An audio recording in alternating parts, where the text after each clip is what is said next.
gracias a la profesora Marta Zambrano. Una preguntita antes de continuar. ¿Cómo está el sonido? ¿Bien? ¿Sí? ¿Bien? Bueno, es que aquí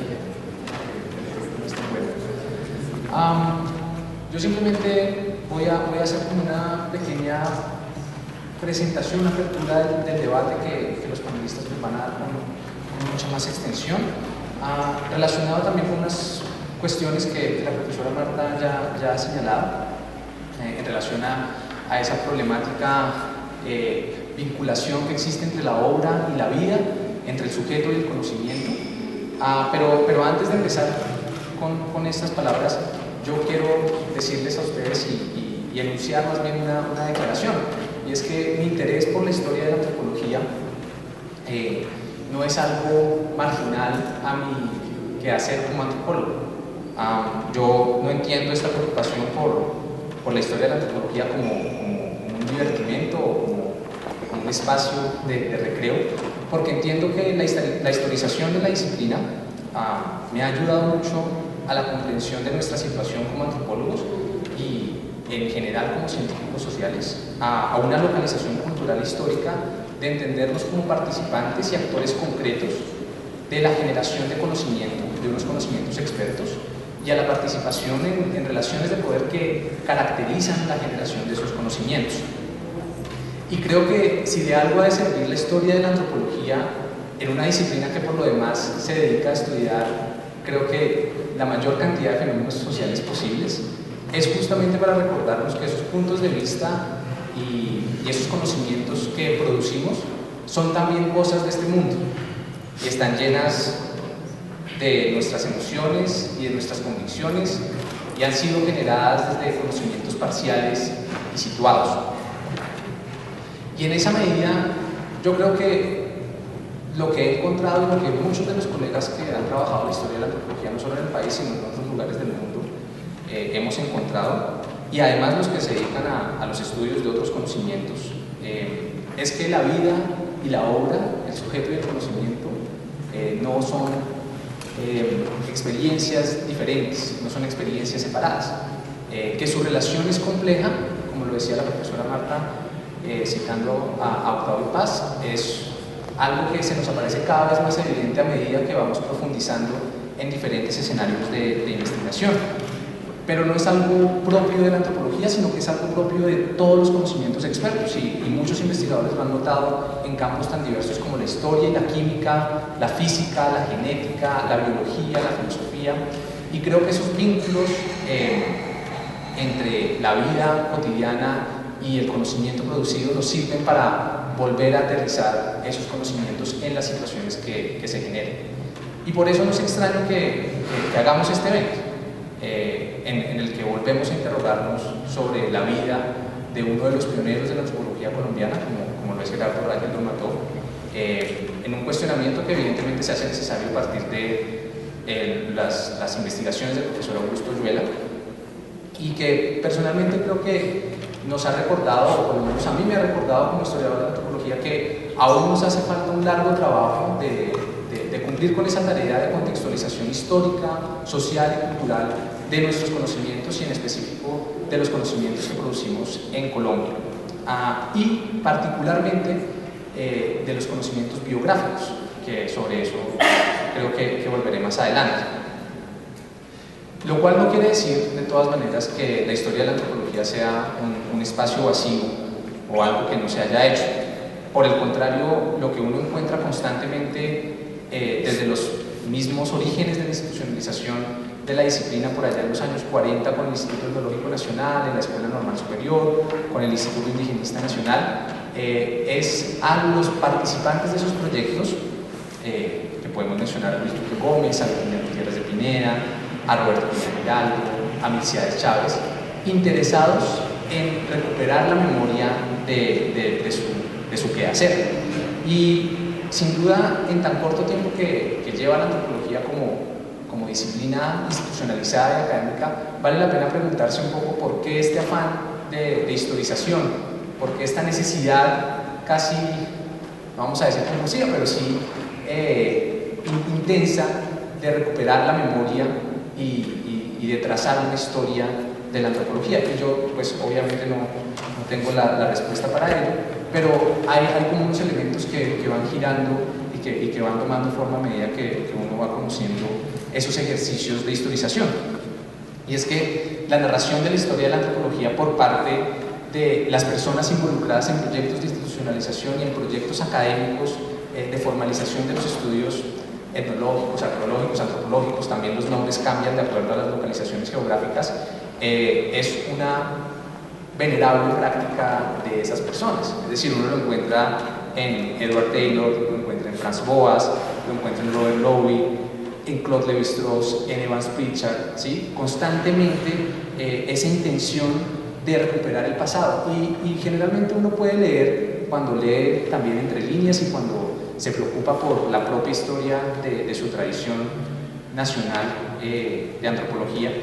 que hay una intención muy clara de rescatar unas herencias intelectuales particulares y legitimar unos linajes específicos de legitimación académica.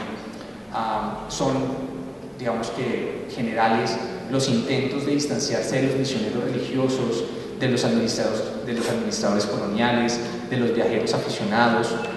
identificarse a sí mismo con los naturalistas, con los cronistas,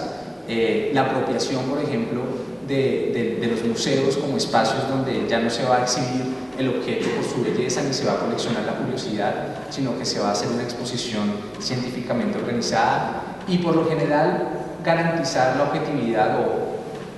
prometer la objetividad de la experiencia etnográfica por encima de otras experiencias de conocimiento de la diferencia cultural. Y creo que en esas historias de la antropología que encontramos en diferentes latitudes, esas delimitaciones entre el conocimiento antropológico y los otros conocimientos que se van formando nos hablan justamente del deseo de identidad de la antropología, un deseo que justamente va cambiando a lo largo del tiempo y que continuamente se va refigurando, posiblemente porque la antropología, a diferencia de otros campos universitarios y académicos como la medicina o la historia o la economía, es una disciplina que no ha dejado de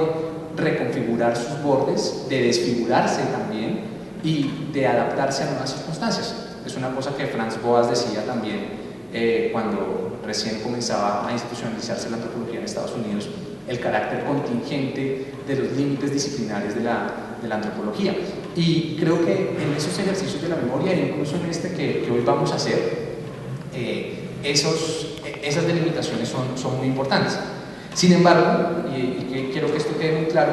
eso no quiere decir que la historia de la antropología o la práctica de la memoria por parte de los antropólogos sea un ejercicio maquiavélico del pasado, como si se tratara de un trabajo acomodaticio de la historia para reivindicar el presente. Más bien de lo que se trata, y creo que de lo que se ha tratado, es de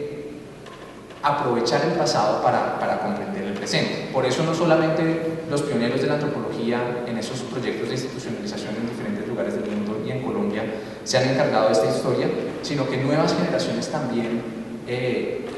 se adentran en este campo de investigación. Porque más allá de las anécdotas y de las curiosidades y de lo desconocido y de lo prohibido en torno a las historias de la antropología, creo que hay algo que anima el continuo cuestionamiento de nuestro pasado, y es la búsqueda de una interpretación de un problema que se articula alrededor de tres elementos que van a aparecer en nuestros panelistas, tres elementos que son esenciales. Por una parte, las condiciones de posibilidad del conocimiento disciplinar, es decir, ¿por qué es posible pensar antropológicamente? ¿Qué significa pensar antropológicamente en diferentes momentos de la historia, en diferentes situaciones sociales? El conocimiento mismo que se produce, los conceptos que utiliza, las formas en las que se expresa, los métodos que promueve y defiende, y por supuesto las personas que lo producen. Y creo que en los encuentros y desencuentros de esos tres ejes se teje el potencial crítico de la historia de la antropología, porque esos tres ejes no son solamente parte de la experiencia del pasado, sino que precisamente son parte de la experiencia de nuestro quehacer en el presente. Ninguno de nosotros como antropólogo, como profesional, como científico social, puede escapar a las condiciones de posibilidad de su ejercicio profesional, no puede escapar tampoco a su transformación subjetiva en la medida en que se transforma en investigador, y tampoco escapa la producción de ese conocimiento en el cual se está desempeñando. Y creo que justamente de esos tres elementos aparece la conversación de hoy. Vamos a hablar sobre lo histórico y lo político de la antropología, no solamente en Reichel, sino también en la antropología en general. Vamos a cuestionarnos sobre esa vida que surge haciendo antropología y sobre esa obra antropológica que se hace a lo largo de la vida. Y ya solamente para terminar, y un poco retomando las críticas que la profesora Marta nos ha traído a colación alrededor de la cuestión de la biografía y del sujeto, yo creo que justamente el gran objeto de la investigación que se abre en este momento es el de la vida de Gerardo Reichel Ramatov. Pero entiendo que eso abre sobre todo un género y una perspectiva de investigación que merece y reivindica su capacidad hermenéutica, que es la biografía. Y obviamente no se trata de olvidar o descartar las críticas que se han hecho al objeto mismo de la biografía, que es el sujeto, que a lo largo de más de un siglo, con Freud y con Lacan, con Lévi-Strauss y con Althusser, con Marx y con Foucault, pues ha sufrido, digamos, un desbancamiento y un desdibujamiento radical. Sería absurdo y un poco ingenuo querer hacer la biografía de un sujeto que permanece idéntico a sí mismo durante toda una vida, pero al mismo tiempo no podemos escapar a la obligación de vincular con el nombre propio los actos, las trayectorias, los productos dispersos de estos sujetos. Y esa tensión entre dos perspectivas, entre dos horizontes, creo que es la tensión en la cual la biografía debe moverse, para así tratar de superar la reducción de una trayectoria biográfica a un contexto político, o caer en la tentación de reivindicar la independencia absoluta de los sujetos como si se tratara de unos héroes que pueden escapar a su tiempo y a su historia. Porque en últimas, la biografía no es tampoco una geografía, ni es tampoco la indagación psicológica de los motivos de una vocación, sino que es la trayectoria social de una personalidad. Y en la biografía, como en pocos géneros, tal vez, como en pocos géneros de investigación y de narración, aparece tan claramente esa actualización del pasado en el presente a la cual me refería con respecto al potencial crítico de la historia de la antropología. Porque entre biografiado y biógrafo aparecerá tarde o temprano una relación de doble vía, y aunque se pretenda reconstruir la experiencia del otro, también al final terminaremos reconstruyendo nuestra propia experiencia. Víctor Turner escribió que nadie puede hacer justicia a otro en su totalidad humana,